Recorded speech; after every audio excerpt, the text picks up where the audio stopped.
Gracia, misericordia y paz, amados hermanos, de parte de Dios nuestro Padre y de nuestro Señor Jesucristo, que murió por ti y por mí, para nuestra salvación. A Él sea la gloria por los siglos de los siglos. Amén. Amados hermanos, en el día de hoy me complace poder compartir con ustedes un gran tema, como todos los temas de nuestro Señor Jesucristo son grandes e importantes. El tema de hoy es: ¿por qué orar es tan importante? Te invito, hermano, a que juntos podamos reflexionar sobre este maravilloso tema. A ver, ¿por qué orar es tan importante? ¿Podría tú, hermano, tener una relación con una persona y no poder tener una comunicación con ella? Cuando se trata de establecer una relación con Dios es lo mismo, pero hay una gran diferencia. Nosotros no podemos ver a Dios, pues entonces, ¿cómo comunicarnos con Él? Esa es la razón por la cual Dios crea un medio espiritual, mira hermano, espiritual, para comunicarnos con Él. Ese medio espiritual se conoce como oración. Mira, si vamos a las Sagradas Escrituras, podemos observar que se nos habla de que nosotros debemos llevar una vida espiritual y no una vida en la carne, con los deseos de la carne. El cristiano tiene que ser una persona espiritual. Veamos en Romanos 8, capítulo 9 y siguiente. Pero ustedes no están animados por los bajos instintos, sino por el Espíritu, ya que el Espíritu de Dios habita en ustedes. Si alguien no tiene el Espíritu de Cristo, no le pertenece. Por eso es que, aprovechando aquí, debemos ser bautizados, porque debemos tener el Espíritu de Cristo, el Espíritu de Dios, y eso lo obtenemos en el bautismo, para poder pertenecer al pueblo de Dios. Pero si Cristo está en ustedes, aunque el cuerpo muera por el pecado, el Espíritu vivirá por la justicia. Y si el Espíritu del que resucitó a Jesús de la muerte habita en ustedes, el que resucitó a Cristo de la muerte dará vida a sus cuerpos mortales, por el Espíritu suyo que habita en ustedes. Hermanos, no somos deudores de los bajos instintos para vivir a su manera, porque si viven de ese modo, morirán. Pero si con el Espíritu dan muerte a las bajas acciones, entonces vivirán. Palabra de Dios, te alabamos, Señor. Mira, hermano, sin profundizar mucho, ya nos estamos dando cuenta de que nosotros debemos llevar una vida espiritual. Vida espiritual cristiana significa que debemos cultivar las cosas del Espíritu, no las cosas de la carne. Los bajos instintos pertenecen a la carne. Las cosas de Dios pertenecen al Espíritu. Entonces nosotros tenemos que tener una relación con Dios espiritual. Cuando vamos a orar, debemos hacerlo espiritualmente. Veamos lo siguiente para explicar bíblicamente cómo Dios quiere que verdaderamente hagamos oración, porque en la oración también hacemos la adoración del Señor. En el Evangelio según San Juan, capítulo 4, del 23 al 24, el Señor establece una conversación con la samaritana, ¿recuerdan? En el pozo. Bueno, le dice Jesús a la samaritana: créeme, mujer, créeme, llegará la hora en que ni en este monte ni en Jerusalén se dará culto al Padre. Ustedes dan culto a lo que no conocen, nosotros damos culto a lo que conocemos, porque la salvación procede de los judíos. Pero llegará la hora, ya ha llegado, en que los que dan culto auténtico adorarán al Padre en espíritu y en verdad, porque esos son los adoradores que busca al Padre.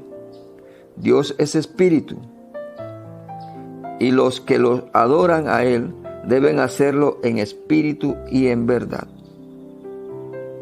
Esto es palabra del Señor. Gloria a ti, Señor Jesús. Nuestro Señor quiere que nosotros adoremos, que eso lo hacemos en la oración, en espíritu y en verdad. Mi esposa me preguntaba, ¿pero cómo es en espíritu y cómo es en verdad? En espíritu, y eso lo pude obtener de un sacerdote, en espíritu significa que como es un ser espiritual, no podemos adorarlo con más que con nuestro propio espíritu. El espíritu nuestro es el que se comunica con el espíritu de Dios, porque Dios es espíritu. Lo podemos hacer, claro, utilizando el cuerpo, utilizando la boca para inclinarnos y nuestra boca para proclamar la palabra y comunicarnos con Dios, pero la oración verdadera, dice el Señor, debe ser espiritual. Y en verdad es porque no puede ser fingida, tiene que ser auténtica, tiene que ser verdadera, en verdad. No puede ser algo de apariencia para que la gente vea que yo soy orante.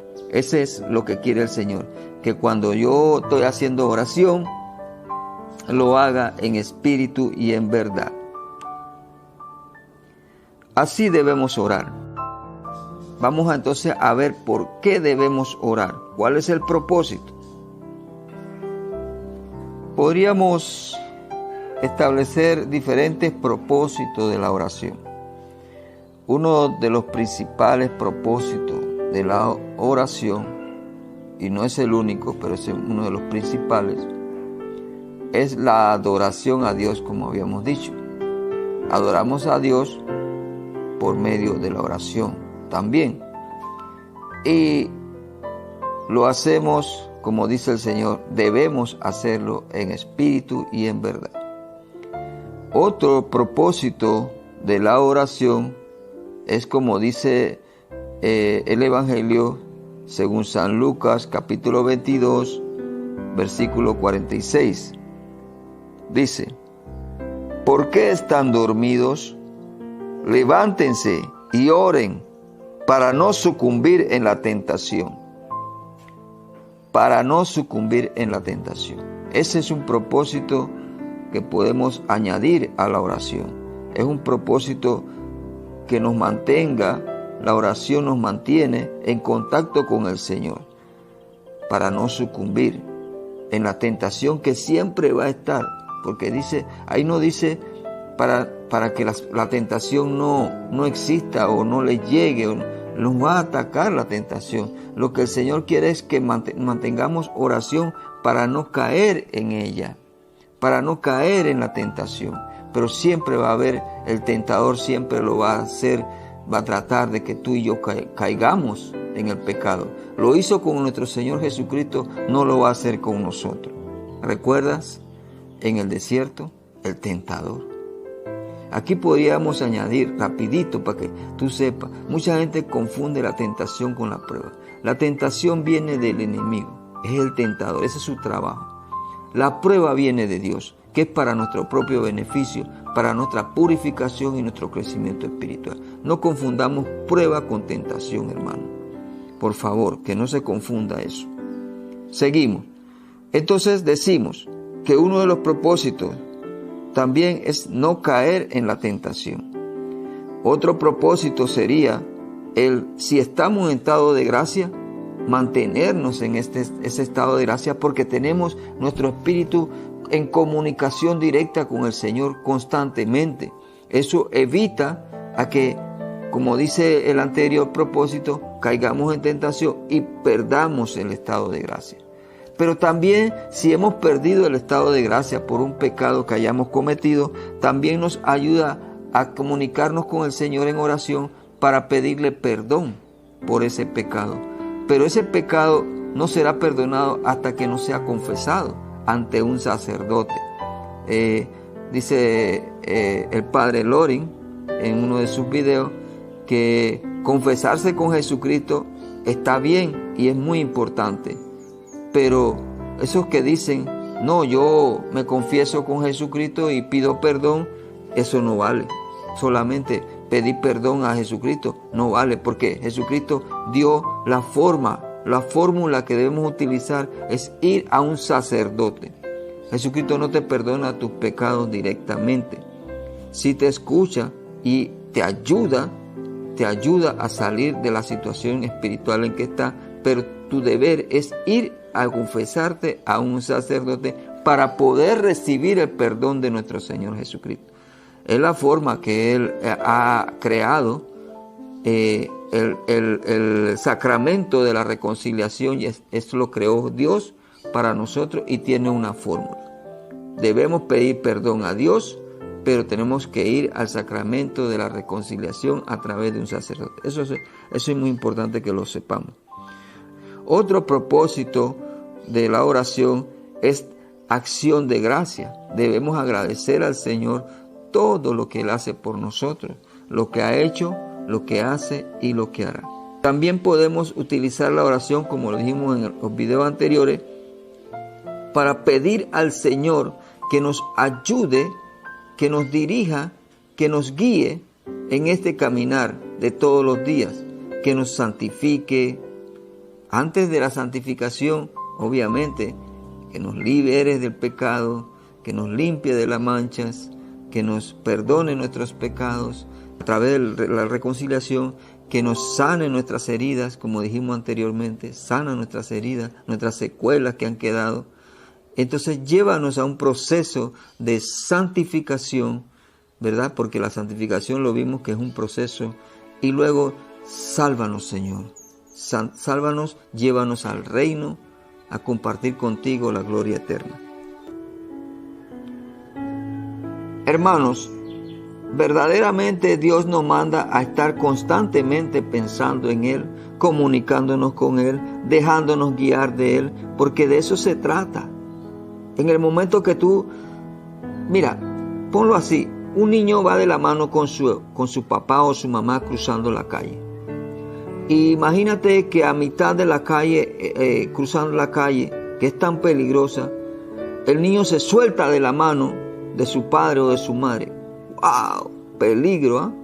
Peligro, mucho peligro. Eso es lo que tenemos que tratar de evitar, de soltarnos de la mano de Cristo. En el momento que tú o yo, hermano o hermana que me estás escuchando, te sueltas de la mano de Cristo, hay mucho peligro para ti y para mí. Evitemos eso, hermano. No nos soltemos de la mano de Jesucristo. No nos desconectemos del Señor. Dice en su palabra que estén siempre alegres y oren sin cesar. Pero ¿cómo podemos orar sin cesar? Si en la mañana tengo un tiempo y en la noche nada más.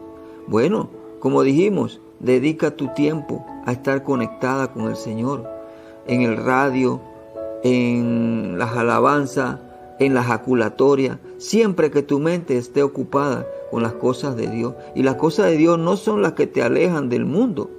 Al contrario, hacen que lo que tú vayas a hacer, tu actividad, sea la que sea productiva, sea buena, sea hecha con amor. Si eres estudiante, estudies con ganas, porque le has dedicado ese tiempo, a ese estudio al Señor. Si eres profesional, trabajas con ánimo, eres productivo porque le has dedicado ese día al Señor y estás constantemente pensando en qué hacer y cómo hacerlo de la manera que agrade al Señor. Cuando se te presentan los casos de esta naturaleza o de la otra, siempre te cuestionarás qué haría el Señor. Señor, ayúdame en esto que se me está presentando, tú me lo has enviado. Señor, aquí estoy para hacer tu voluntad. Todo el día, hermano, todo el día y toda la noche tenemos que estar conectados al Señor, porque donde nos soltamos de Dios, peligro para nuestra vida. Tenemos que llevar una vida cristiana orante, de que cuando tú estés caminando, camines con Cristo. No te desconectes, no te apartes, no te sueltes de la mano de Jesús, porque Jesús no te va a llevar nunca a un lugar donde tú vas a ir a pecar.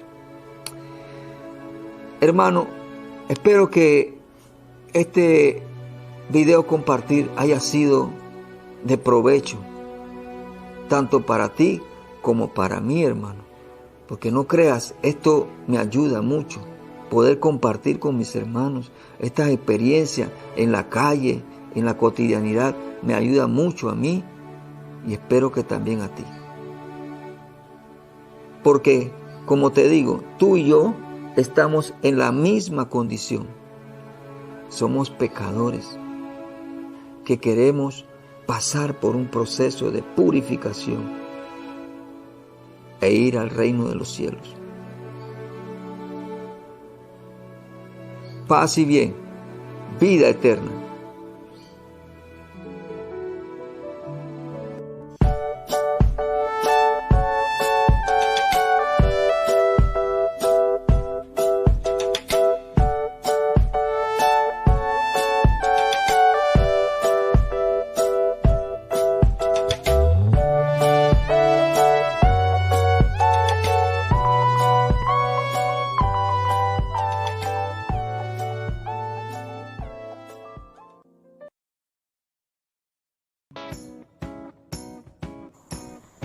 Esperamos te haya sido de provecho este video compartir. Te pedimos amablemente que si no lo has hecho, te suscribas a nuestro canal, actives la campanita de notificaciones y déjanos tus comentarios e intenciones de oración. Si deseas, oraremos por ti y los tuyos. También te dejamos unos videos recomendados que pudieran ser de tu interés. Paz y bien, vida eterna.